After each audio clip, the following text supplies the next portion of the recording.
Erguendo-se da terra desolada e congelada da Antártica, encontra-se o vulcão ativo mais meridional do mundo. Uma montanha tão perigosa que a civilização essencialmente desistiu de tentar escalá-la. Este é o Monte Erebus. Com 3.795 metros de altura, ele se eleva sobre a Ilha Ross como uma sentinela fumegante. Sua cratera contém um dos únicos 5 lagos de lava permanentes da Terra. Mas o que torna o Erebus verdadeiramente aterrador não é apenas sua altura.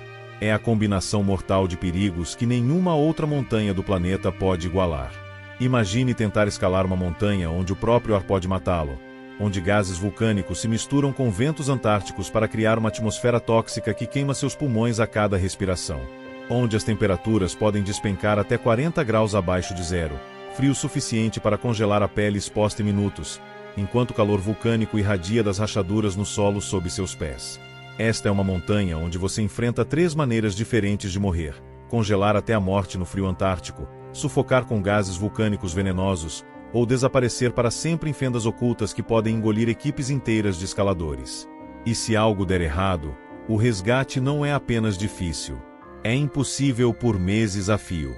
O Monte Erebus fica em um dos locais mais remotos da Terra. A civilização mais próxima é a estação McMurdo, a 40 quilômetros de distância através de campos de gelo traiçoeiros. Durante o inverno antártico, quando as temperaturas caem a níveis inimagináveis e tempestades podem rugir por semanas, a montanha fica completamente isolada do mundo exterior. Se você tiver problemas lá em cima, estará completamente por conta própria. Hoje, o Monte Erebus é tão severamente restrito que a escalada recreativa está essencialmente proibida. As poucas pessoas que se aventuram em suas encostas são cientistas armados com equipamento moderno, equipes de apoio extensas e planos de evacuação de emergência. Mesmo eles enfrentam o perigo constante da combinação única de riscos da montanha. Enquanto o Monte Everest vê centenas de escaladores a cada temporada, criando engarrafamentos na zona da morte, o Monte Erebus permanece virtualmente intocado.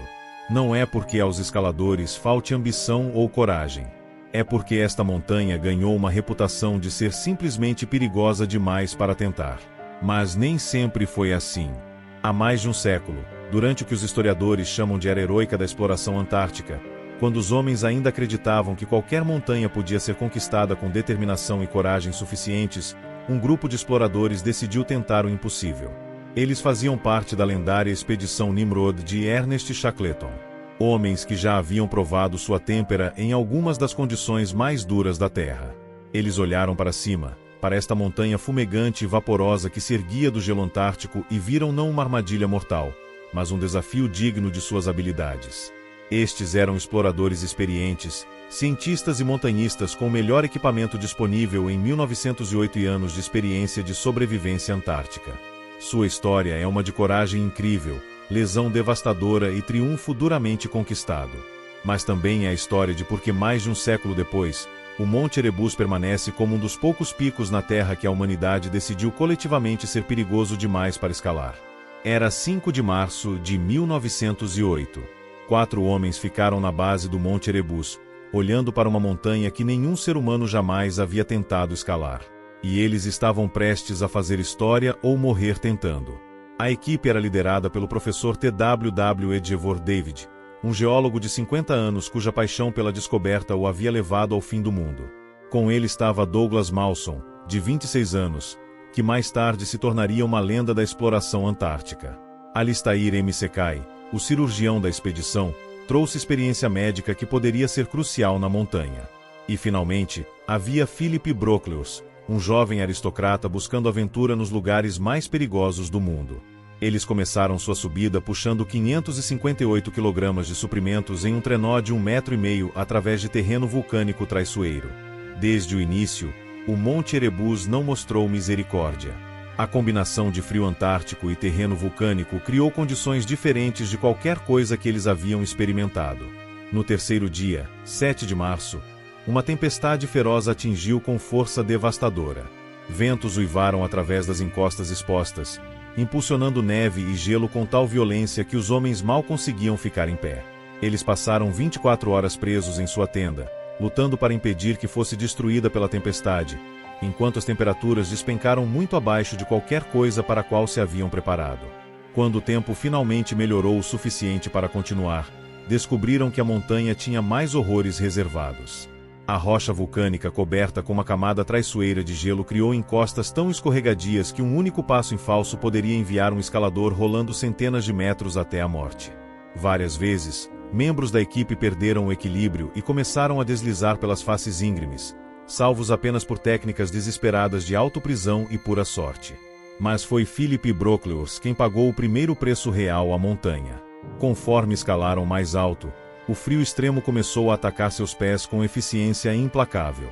Apesar de seus melhores esforços para mantê-los aquecidos, a circulação foi cortada pela combinação de botas apertadas e temperaturas que caíram bem abaixo de menos 20 graus Fahrenheit. Seus pés começaram a congelar completamente. Em 9 de março, após 4 dias de escalada brutal, finalmente se aproximaram da cratera ativa do Monte Erebus. O que viram desafiou toda a descrição. Um abismo vasto cheio de vapor rugindo e gases vulcânicos, pontuado pelos estrondos profundos e trovejantes de rocha derretida muito abaixo. Enquanto se preparavam para seu assalto final à borda da cratera, Brocklehurst fez uma descoberta devastadora. Seus pés estavam completamente dormentes. Ele não conseguia sentir nada abaixo dos tornozelos. A montanha havia reivindicado sua primeira vítima, e eles nem sequer estavam no cume ainda. Incapaz de continuar com segurança, foi forçado a permanecer em seu acampamento final enquanto os outros seguiram para fazer história. Em 10 de março de 1908, David, Mawson e McKay se tornaram os primeiros seres humanos a ficar na borda da cratera ativa do Monte Erebus. O que encontraram lá foi uma visão do próprio inferno, um abismo vasto cheio de vapor e gases vulcânicos que subiam centenas de metros no ar. Como David escreveria mais tarde, após um som sibilante contínuo e alto durante alguns minutos, viria de baixo um grande estrondo surdo, e imediatamente grandes massas globulares de vapor se precipitariam para cima para inchar o volume da nuvem branca como neve que sempre balança sobre a cratera. Eles estavam testemunhando o poder cru e aterrador de um vulcão ativo de mais perto do que qualquer ser humano jamais ousara se aventurar. Mas seu triunfo teve um custo. O ar ao redor da cratera era extremamente redolente de enxofre queimando, criando uma atmosfera tóxica que queimava seus pulmões e tornava cada respiração uma luta. Eles estavam respirando gases vulcânicos venenosos enquanto lutavam contra a hipotermia em um dos ambientes mais hostis da Terra. Quando retornaram à sua base, a extensão total das lesões de Brocklehurst ficou clara. A montanha havia congelado seus pés tão severamente que seu dedão do pé teve que ser amputado. 4 anos depois, em dezembro de 1912, membros da expedição Terra Nova do capitão Robert Falcon Scott fizeram a segunda tentativa no Monte Erebus. Liderada pelo geólogo Raymond Priestley, a equipe incluía o especialista em esqui norueguês Trygve Gran, que experimentaria em primeira mão quão perto da morte a montanha poderia levar até escaladores experientes. Como Gran descreveu mais tarde um momento aterrorizante, ouvi um som gorgolhante vindo da cratera, e antes que percebesse o que estava acontecendo, fui envolvido por um vapor sufocante. A nuvem de vapor evidentemente havia aumentado muito pela erupção, e nela, eu podia ver blocos de lava pumícia em formato como metades de bombas vulcânicas. Ele estava testemunhando uma erupção vulcânica da própria borda da cratera, com rocha derretida voando pelo ar a apenas metros de onde estava. Os gases vulcânicos eram tão tóxicos que Gran os descreveu como amarelos com enxofre e extremamente desagradáveis. A montanha não estava apenas tentando congelá-los ou esmagá-los com rochas caindo. Estava ativamente os envenenando a cada respiração. Ambas as expedições haviam provado que o Monte Erebus podia ser escalado, mas também haviam revelado a verdadeira natureza da besta que estavam desafiando. Esta não era apenas uma montanha alta coberta de neve e gelo. Este era um vulcão ativo que podia matar escaladores de maneiras que nenhuma outra montanha na Terra poderia igualar.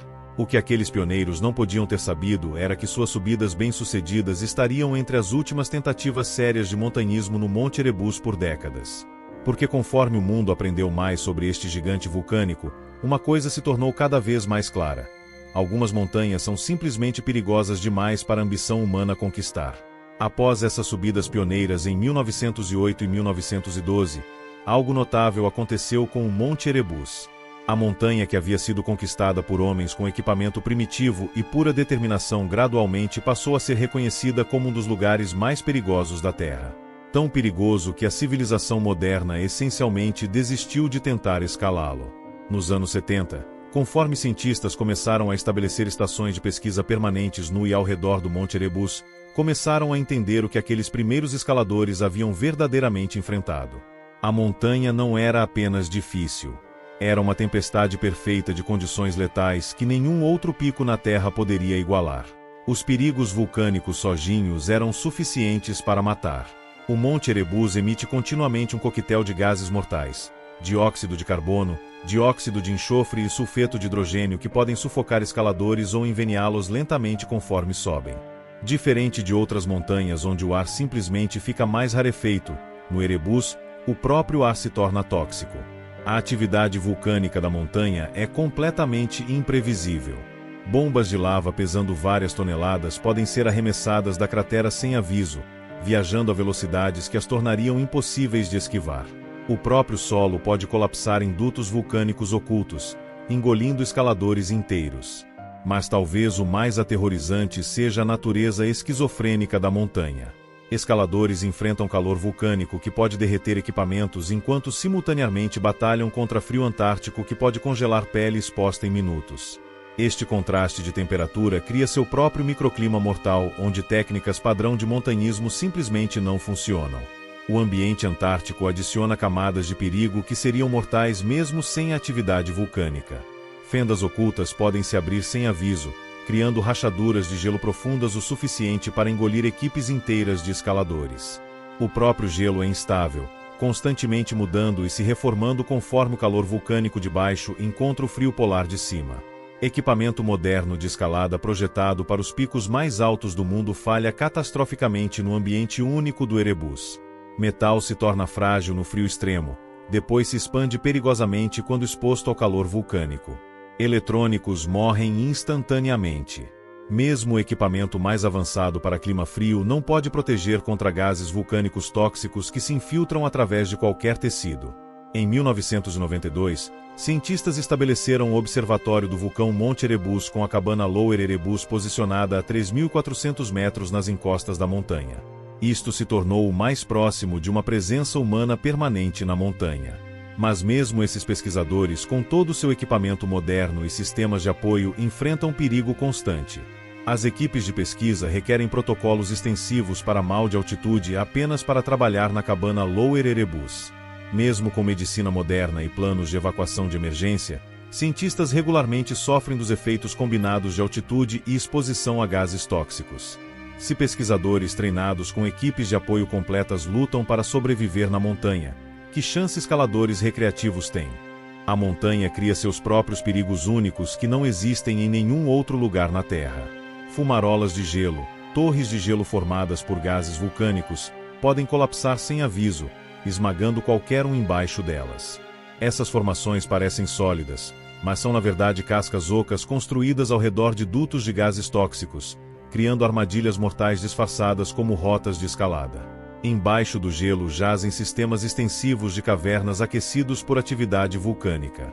Embora essas cavernas possam atingir temperaturas de 25 graus Celsius, estão cheias de gases tóxicos que podem matar em minutos. Cientistas estudam essas cavernas para pesquisa astrobiológica, mas requerem proteção completa contra materiais perigosos apenas para entrar brevemente. O acesso moderno ao Monte Erebus é possível apenas por helicóptero e apenas durante o breve verão antártico quando condições climáticas permitem voo. Não há aproximação terrestre segura à montanha. O terreno circundante está repleto de fendas e formações de gelo instáveis que tornam viagem por terra suicida. O sistema do Tratado Antártico colocou restrições severas no acesso ao Monte Erebus. Protocolos de proteção ambiental limitam quem pode visitar a montanha e sob quais circunstâncias. Licenças de escalada recreativa são virtualmente impossíveis de obter e companhias de seguros se recusam a cobrir tentativas de montanhismo na área. A montanha se tornou cientificamente valiosa demais para arriscar escalada recreativa. O Monte Erebus fornece perspectivas únicas sobre atividade vulcânica, mudança climática e até astrobiologia. A pesquisa conduzida lá é considerada tão importante que autoridades não arriscam tê-la interrompida por acidentes de escalada ou operações de resgate.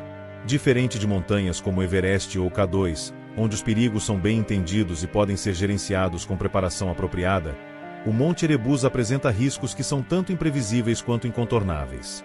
Você pode treinar para altitude, frio e escalada técnica, mas não pode treinar para sobreviver a envenenamento por gases vulcânicos ou ser atingido por uma bomba de lava de múltiplas toneladas. O resultado é uma montanha que permanece virtualmente não escalada na era moderna. O Monte Erebus provou estar além dos limites do que seres humanos podem tentar com segurança. Mesmo cientistas que trabalham no Monte Erebus com seu equipamento moderno, equipes de apoio extensas e planos de evacuação de emergência enfrentam situações constantes que ameaçam a vida. Se pesquisadores treinados apoiados por recursos governamentais e tecnologia de ponta lutam para sobreviver na montanha, escaladores recreativos enfrentariam morte certa. A montanha que foi conquistada por homens com roupas de lã e equipamento primitivo em 1908 se tornou perigosa demais para escaladores modernos com equipamento avançado e comunicação via satélite. Isto não é porque nos tornamos menos capazes. É porque finalmente entendemos o que o Monte Erebus verdadeiramente é. Não apenas uma montanha para ser escalada, mas uma força da natureza para ser respeitada e evitada. O Monte Erebus não precisa matar escaladores para provar sua dominância. Ele vence sendo tão obviamente, inegavelmente perigoso que coletivamente decidimos não tentar. Às vezes as montanhas mais perigosas são aquelas que somos inteligentes o suficiente para deixar em paz. O Monte Erebus permanece hoje como talvez o exemplo definitivo de uma montanha que derrotou a ambição humana, não matando escaladores, mas sendo tão obviamente letal que paramos de tentar escalá-lo. O professor David, Douglas Mawson e seus companheiros de equipe provaram que o Monte Erebus podia ser escalado, mas também pagaram o preço. O dedão amputado de Brocleos foi apenas o começo do que esta montanha exige daqueles que ousam desafiá-la. Hoje, as únicas pessoas que se aventuram nas encostas do Erebus são cientistas armados com equipamento moderno, equipes de apoio extensas e planos de evacuação de emergência. Mesmo eles enfrentam o perigo constante da combinação única de gases vulcânicos, frio extremo e terreno instável da montanha. O Monte Erebus permanece o que sempre foi, um lembrete de que alguns lugares na Terra simplesmente não são destinados à conquista humana. Em um mundo onde escalamos todos os picos principais e exploramos todos os continentes, este gigante fumegante permanece como prova de que a natureza ainda detém autoridade final. Às vezes as montanhas mais perigosas são aquelas que somos sábios o suficiente para deixar em paz.